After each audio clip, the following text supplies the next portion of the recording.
On this week's rap show, Kenny and Romeo are going to talk about how to get your offer accepted, how to write a Rockstar contract. We're going to go over our stack and give you our tips and tricks. Check in to learn more. What's up, rap stars? It's your host, Romeo Santos, co-host Kenny Fulton. Kenny, how you doing, my man? Doing well. I'm doing well. It's a beautiful day outside, so feeling good. It is, man. Sun is shining. It was supposed to rain all week, and it's like 65 degrees. I'll take it. Yeah. You know where we should be.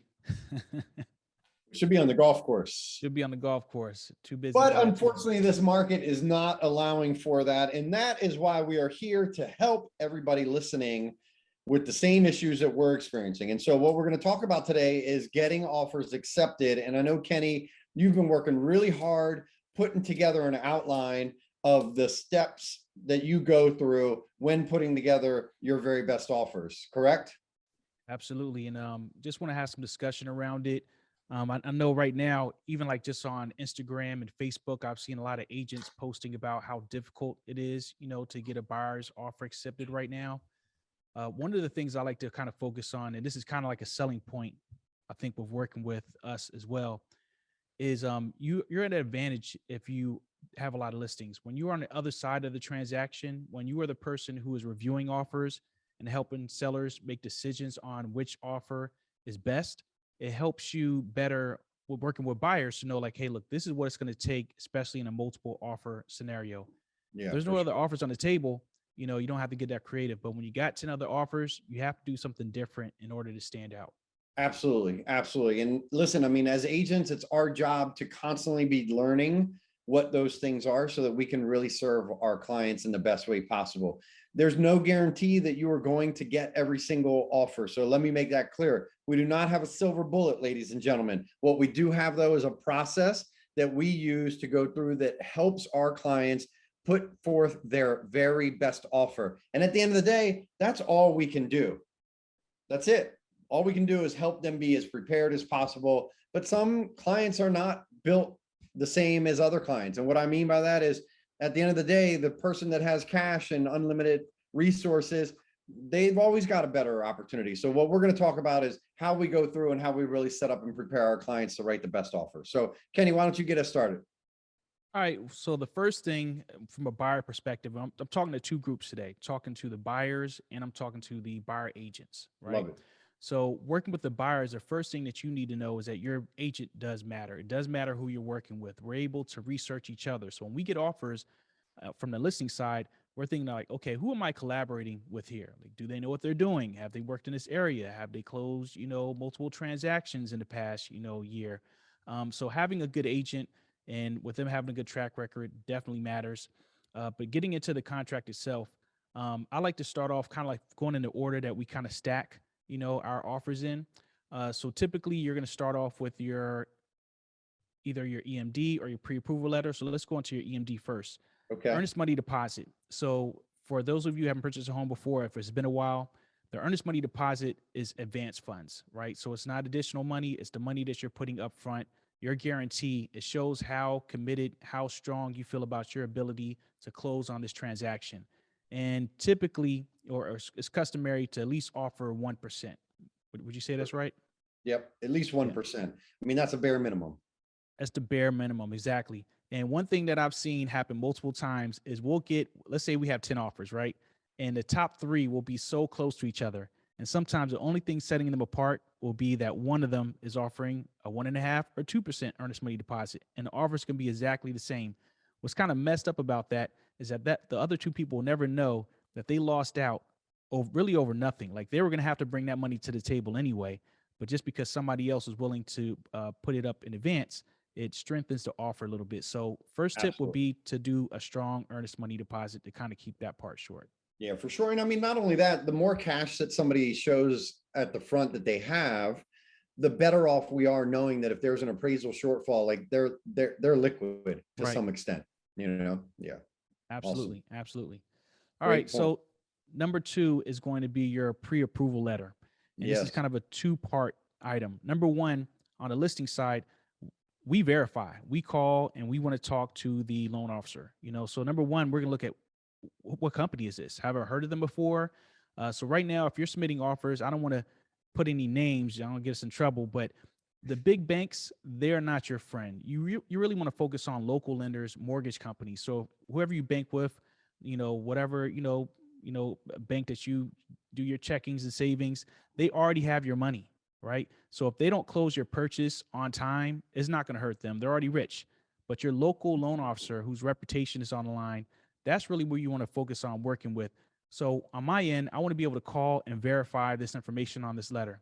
If you're using some of the bigger companies, that you could just go online and just say, yes, I make $1 million a month, and they just print out a pre-approval letter, that's no good to me. I'm going to call that loan officer and say, hey, I have a pre-approval letter here. Have you reviewed their income documents, their tax returns, things like that? How's it looking? How's your ability to close? They're writing an offer saying they can get this done in 30 days. Can you close in 30 days? So we want to verify. I don't want to have to call and then hit like multiple prompts to get through just to end up in a voicemail. That's not going to put you in the strongest position. So using a 100%. local lender, somebody that we can call, we have their cell phone, so we know that once we're deep into this process, if there's any issues, I could pick up the phone and then speak directly to the person who's bringing the money to the table. 100%. That's a great point. I think oftentimes, especially now with rates on the move a little bit, Mhm. consumers and agents, be careful. And agents, don't be afraid to have this honest conversation. Like if they go to better.com and they get a Right. 3.75 rate, even though it's a 4% rate, you got to know that we're not going to be looking at that as favorable as somebody that comes with a local lender, like in our area, direct mortgage loans, first home mortgage, and you can go on. I don't mean to mention just those two. So make sure that it's a local lender. Main Street is another one, right? Like they got to be local. We've got to know that they actually do business, and maybe even we know their manager. Those things are really important. Yep. Shout out to Main Street Mortgage and FM Lending. I love those guys, so That's I'll right. throw that in there. So, getting on to the one of the Romeo, what are your thoughts on back in the day, in a different market? If a home was being sold for 500,000 and your borrower was pre-approved for 650, we would often lower their pre-approval letter to only show what we're offering. In this Correct. market, do you still do that? Yeah, I mean, I always like to have it be a specific to that address. So I always ask for an Mhm. updated letter regardless. I think it shows yet again that the lender is involved, even to the point of, hey, we're going to be writing an offer on this property, right? Mhm. That means that they've probably looked at it, they've probably run some scenarios for the client, and the client's really clear about what they're getting into. Yeah, just a little curious because on a recent transaction, on the other side, they wanted to know how much more could the buyer qualify, not to push the offer is already well over asking. Mhm. But I think concerns right now are with debt to income ratios. And Sure. so they want to make sure that somebody's not like tapped out. So I was like, it probably wouldn't hurt you if your pre-approval letters show that you actually have some space between your offer Yeah, and it's where you definitely, yeah, qualify. it's definitely not going to hurt you. But what I'll tell you about that, and everybody listening, that's lazy agent. That's agent asking Kenny instead of doing his due diligence That's or her true. due diligence. Yeah. That's true. All right, so let's get into the meat and potatoes. So All the right. contract to sell. Okay, so now we could spend hours just going over all the different unique items. So I'm just going to highlight some, and then you chime in on where you think you could strengthen up an offer. So, Yes, sir. um, number one, everything about your offer should be neat, orderly, no errors. Those are indicators that somebody's sloppy and they don't know what they're doing. So just overall, make sure that your offer makes sense and that you don't have any errors or anything that's omitted, from A your hundred contract. percent. And even in the right, like, chronological order of documents themselves, right? Like Mhm. I've gotten offers before where I have a inspection addendum is the first document I see, and I don't even get to the offer until way down. I want to look through the offer, the very Right. first thing, and then I like to see financing, and then I like to see inspections, and then seller disclosure. So for me, there's a specific order, and I agree. I almost look at it like the SATs. When you went and took your SATs, like you got points for putting in your name and filling out the top section correctly. That's right. The same with me. You get points for filling out the bottom section correctly, for Hmm. making sure that your license number, your broker's license number, your MLS number, my MLS number, my broker's number, the address, like if that stuff's not filled in, I'm concerned already that you're just cutting corners. And yeah, Mhm. for sure, I agree. It's got to be filled out correctly. It adds a lot of value. It shows that you take enough care and concern in putting an offer together for your client that you're going to be with it. Yeah. So, create less work for the other agent, for the listing 100%. agent. So make sure the seller name is accurate. I would verify it against the MLS and Hmm. SDAT. If you're in Maryland, making sure that information is accurate. And if you're not sure, then ask. Yeah. The seller doc should be in the MLS, but sometimes, they're not. So price. So in this market, if something's been on the market for less than, let's say, a week, you're pretty much guaranteed you're going to have to be over asking in most circumstances. Most likely. um, Number one thing you want to do is always check the comps. Make sure that this might already come on the market at a very high price point. And one thing that I've learned is that, especially last year when things were first starting to get out of control, and your buyers get very excited, like, I really want this house. They want 500. I'll offer 550. You can't just throw a number out there. Okay, the number has to make sense, because on the other side, the agent's going to say, okay, great, you're willing to pay 550, but what are the chances it's going to appraise for 550?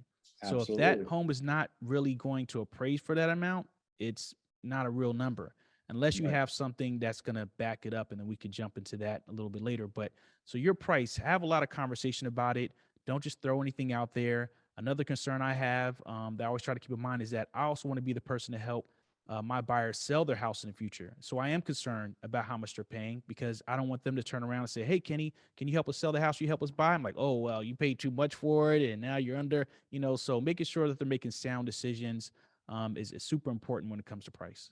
Absolutely. And I think it's very important always to be very, very honest, right? And I ask my client, like, I'll say, hey, Kenny, let me ask you a question. How long do you think you'll live in this house? Right. Okay.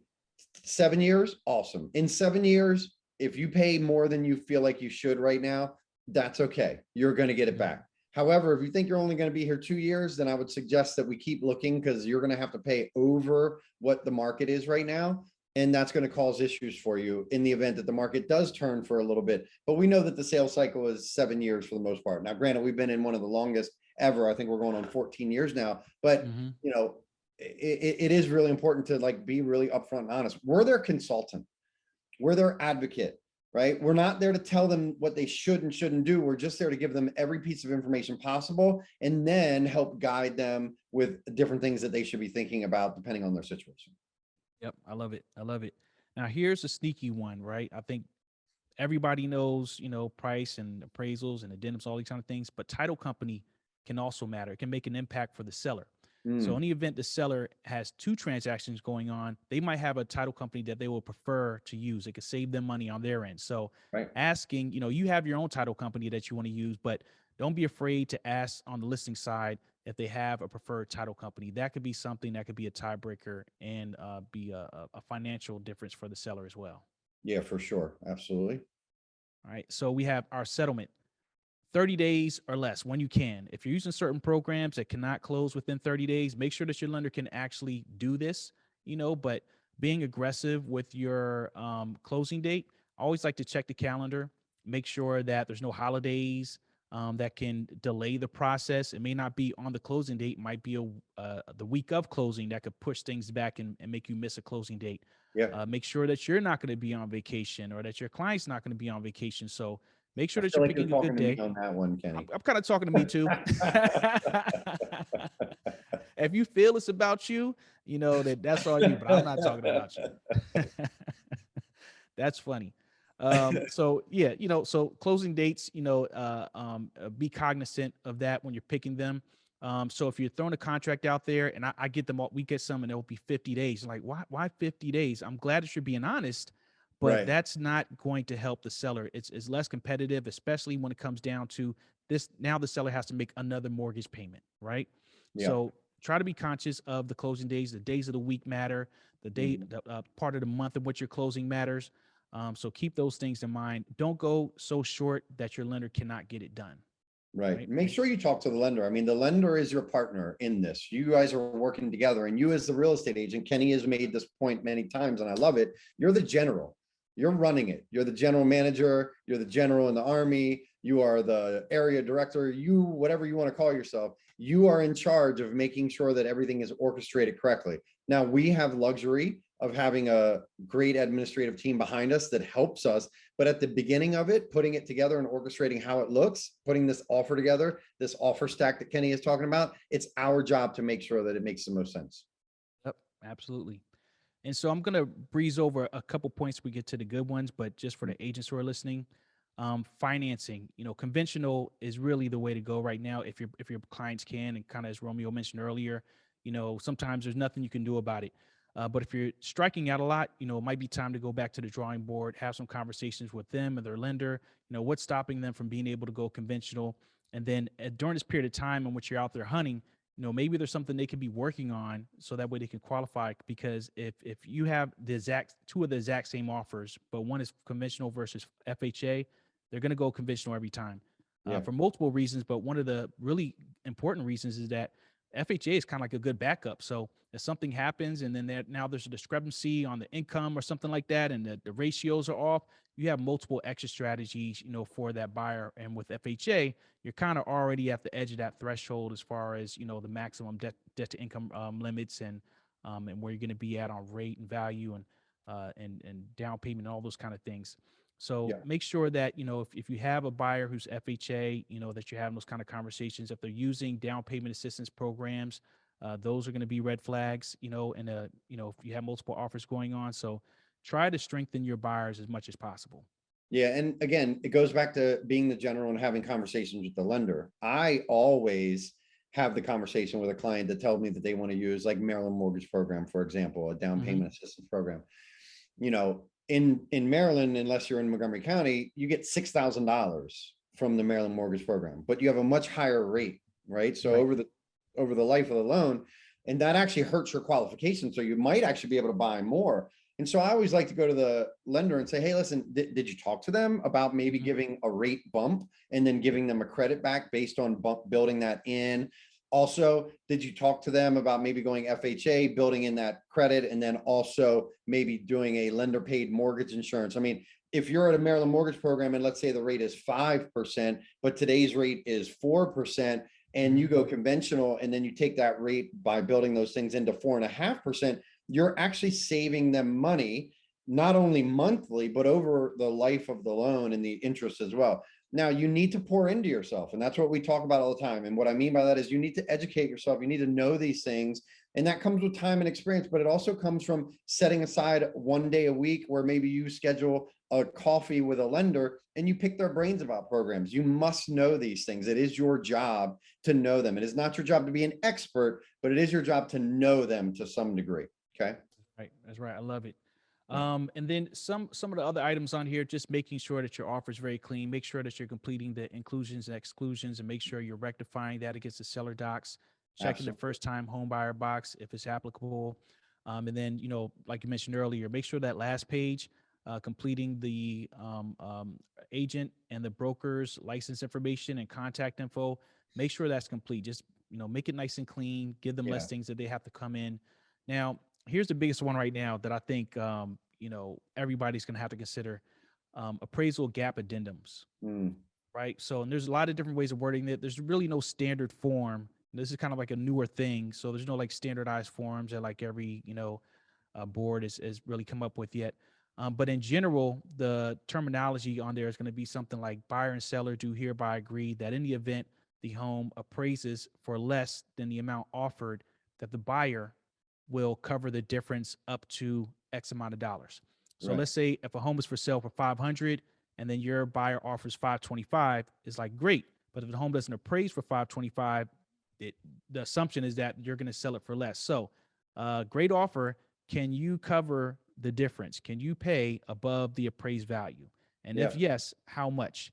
And that's really the only way we've been getting a lot of wins in this market. When we got a bunch of offers we're competing against, is who has the ability to either do that, or some sellers are asking you to waive appraisal contingencies altogether. So they're saying, hey, look, if it comes in, 75 light, can you cover it? They Yeah. really want some assurances there, and rightfully so, because on the seller side, many of them, they're going to purchase their next home and they're making their next decision based upon what happens as a result of this loan, and they don't want to mess up another transaction that they're connected to. Yeah. 100%. And that can waterfall. And listen, Again, as a listing agent, like this is when you need to call the lender, and also as a buyer's agent, call the lender and say, listen, they say that they've got X dollars. I want to make sure that they Right. would have the ability to do this and still pay their down payment and still pay their closing costs.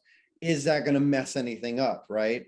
Hmm. We've got to make sure that we remove those pitfalls, because guess what? Your buyer may say, you know what, my dad said he'd lend me 50 grand. So yeah, fine, I'll do it. Well, that's got to be tracked in a certain way. And if you get yourself into it and they never had that discussion and you never brought it up and you just assumed that everybody was doing their thing, you could find yourself now in a pickle. So it's your responsibility to make sure that you are understanding what the heck is going on and that you're involved at a granular level. Mm, super important. So what are your thoughts on, so we've already touched on appraisals. We already touched on the appraisal. What are your thoughts on inspections right now? What are you recommending? So we have multiple options here, right? So you have like your standard structural and mechanical. So that's when they're going through doing a full inspection. And then based upon the results of that inspection, you're telling them that you will do it within a specific number of days, right? So Mhm. the first thing you do is say, hey, I want a full inspection. Don't put 10 days, 15. Don't make somebody wait 2 weeks to find out if you're moving forward with the deal or not. Your Right. inspection should be done in as short a period of time as possible, whatever you, your client, and your inspector can accommodate. If that's 5 days, great. I think that's a really aggressive a period of time right there. You also have as is. A lot of houses are coming on the market right now as is. They're saying, hey, this is the way that it comes. And then you can choose as is with inspection, or as is without inspection is also an option. Right. In my experience, what I found, you got to kind of do it based upon the house, you know, and also based upon the buyer and their risk threshold, because they're gonna Yeah. have to live with whatever they buy. But Mhm. even if you're doing a full inspection, I'm trying to do the inspection as quickly as possible, and I'm already prepping. This is before your offer is accepted. I'm already prepping the other agent that I have my own inspector, somebody that I work with that's Mhm. reliable, and they're not going to beat you up.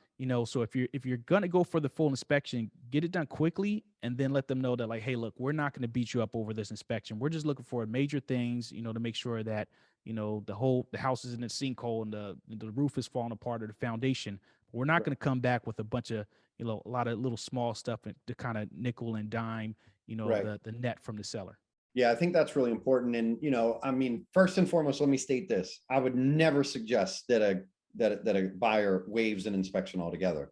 I think it's crazy, it's bananas, and it's awful that people even would expect people to do that. However, it has become somewhat commonplace. So I would suggest that, yes, like Kenny said, you do it as quickly as you possibly can, and you communicate with that listing agent. Say, listen, we're doing it as is, right to cancel. However, we're not going to cancel unless it's over a threshold of $10,000 in repairs. With that said, we will come to you first and give you an opportunity to say whether or not you may want to address that or come up with a solution before we just walk away. The goal is not to walk away. You've got to ensure them, because the way that our inspection as is document is written, it's not good. It's either right to cancel or right to negotiate. There's no right to cancel, no right to negotiate, or like threshold price. Like, it really can use some work. There also is the opportunity to go and do a walk and talk early, where you can take an inspector and have them go for an hour. You can schedule your inspection for an hour, and you can go through and say, listen, we're going to be here and we're going to check the major systems to make sure that nothing is seriously wrong. Keep in mind, you're buying a used house. There will be things wrong. That door might stick. That hinge might be loose. The air conditioning might need to be serviced. The hot water tank might be 8 years old, and they tend to last for 10 years, although mine's like 25 years old, right? So like, you never know what might happen and might not happen. So it's just really important that you walk through all the different scenarios. Like Kenny said, make sure that the client is going in eyes wide open, and that you're communicating with the seller what it is that would be a deal breaker for them. And whenever possible, get it done up front and out of the way. Also, pro tip here, we're going to give away our secret, but if you're buying a townhouse or a condo and there's an HOA or a condo association, you can write just straight up an addendum that, buyer requests to do an inspection, no contingency whatsoever, no right to cancel, no right to negotiate, no right to anything. You would have to write up this language specifically. Well, guess what? If you found out that the house is in bad shape and terrible, well, most agents are not doing what we do. What we do is when it's an HOA or a condo, as soon as we list the property, we order those documents. Yep, If you immediately. give those documents to the buyer before they write an offer, there is no rescinding period. If you get it after, there is a 5-day rescinding period in Maryland. In Virginia, it's 3 days. So if you know that, that can also be your way out, right? So you got to get creative. You've got to know the contract really well. You may know the contract better than the other agent. It may sound a little mean to do that, but guess what? That's where we are, right? It's mean that the buyers are fighting like heck. So we got to do everything we can, and we got to use the egg on our head to help them. Yeah, I mean, that's always going to be a great loophole, and and it's there for a reason. With the HOA docs, we've even had to do it on new construction. Mhm. Before when things go awry. So you still have that get out of jail free card if you find out something that you don't like and you can't use an appraisal contingency to get out of it or inspection contingency. You still have that as a way of salvaging your earnest money deposit. Um, so one other one I have, and then if you have anything else, you could throw it in there.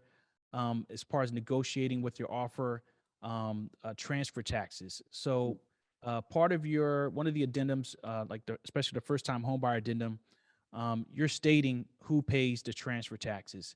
And I've ran into this recently where a part of the negotiation, which is really thinking about the net to the seller, which is to say that the buyer has the ability and is willing to pay the full transfer taxes instead of splitting it. So it's just another cost, a really big one, but it nets more money for the seller, and it's something that you can do other than price alone because the price is still contingent upon the appraisal. So this Correct. kind of guarantees money in their pocket that they don't have to worry about another, like the appraiser is like the rogue character in here. We've come all the way this far. Nobody knows who the appraiser is. We know who the lender is, we know who the buyers are, the agents, but we don't know who the appraiser is. So this is another way that you can guarantee money for the seller early in the transaction. Yeah, absolutely. And listen, let's be really clear. Like appraisers are going to find their comps and then they're going to hold to their guns no matter what. I just went through one where I sent 3 comps and they're all within a year, which is part of what the regulations, they have to be within a year. And the appraiser came back and said that happened in April of 2021. Different market doesn't apply. And I go, oh no, you're Wow. right. Because the market has actually gone up since then. So you're right, Right. it doesn't apply. But guess what? Doesn't matter. I'm SOL. My clients are SOL. It is what it is. It just, so yes, if you do the transfer and recordation taxes that you're going to pay them, it is a guaranteed way that they're going to net more. You need to highlight that when you send that offer over That's to the right. agent as well and let them know like, hey, this nets your client X extra dollars. So that plus the fact that they're willing to come up with 5K extra over any appraisal shortfall, actually nets them an extra $6,500, whatever the number might be, but help them understand we have to give it to the agent in a way that they're going to take it back and do the negotiation on our That's behalf right. with their client. That's right. And that goes up or down. So 100%. so even if you're making an offer that's lower, justify it, give them the comps, give them because they might have already sold their client on why the house is worth this much. Now you're trying to get them to go back and convince them to take something lower, give them the information that they need to have Yep. the conversation. So um those are the pieces of the contract. Your contract should be, neat and airtight, but also the way that you deliver it in the method that the agent is asking for it to be delivered, right? So if they're asking for you to fill out their web form, something similar to what we use, do that. If they're asking for you to email it and then include these people, do that. That agent might be on the move. They might be traveling. You don't want your offer to get lost because you didn't CC, their admin, right? Right. Make sure that on top of delivering the right way, make sure that you're following up with a phone call, that you're having a conversation. You should have already had a phone call, at least one phone call prior to submitting your offer. Make sure that you just connect and let them know, hey, did you get it? They don't pick up, send a text. Just make sure that they know that it's out there. Right. And then also make sure that your lender is doing some follow up as well. So we like to work with lenders who are going to call and have a conversation and say, hey, I'm representing Mr. Romeo. I've reviewed his taxes. So instead of waiting for them to make that phone call and connect, waiting for the listing agent to call and connect, have your loan officer call and connect and say, hey, let them advocate for your buyer. It'll give them some assurance. It's something that not all lenders do and not all agents will verify this information. So if you can push information out, And then they'll be like, you know what? I kind of want to work with this team. They're already making it pretty easy, for me here and give me Exactly. some assurance that they're going to get the job done. Exactly. And I love that. I mean, that's a great point. Like we always tell our lenders, hey, can you give them a call? We're writing this offer, give them a call. And I would suggest that even if they don't reach them, leave a voicemail with the information that you know that they're going to ask. Hey, Kenny and his wife are great buyers, highly qualified. They make great income. Their debt to income ratio is solid. There's no issues there. They have plenty of cash to close. Plus they have ample reserves. Their credit is right. I mean, you let them know Yep. those things. We've already checked everything. They're fully approved. It's just subject to finding a property and getting a contract. We can close in as soon as 3 weeks. Having Mhm. that done, guess what? Now I don't have to call that lender and ask them. I don't have to wait for them to call me back. It's done. They can also send that in an email and or a text message. Like you can make sure that you're eliminating roadblocks. And that's our job also, is to eliminate roadblocks so that our clients can get into these properties. Agents are inundated with offers right now. So if you can stand out, like Kenny just said, it's going to help your cause. Even if you're not the very best offer, you might win just because you are the most competent agent. Absolutely. Well, that's all I got. I love it. I think that's a great list. I think that people are going to be able to take real value away from there. If you guys have any other questions, or if you want to mastermind other things that you've done that have worked really well for you, we'd love to share that in the community. Drop them in the show notes below. Send us an email, Romeo at Livian, Kenny at Livian, and we'll be able to disseminate that information out. So ROCKSTARS, that's been our show.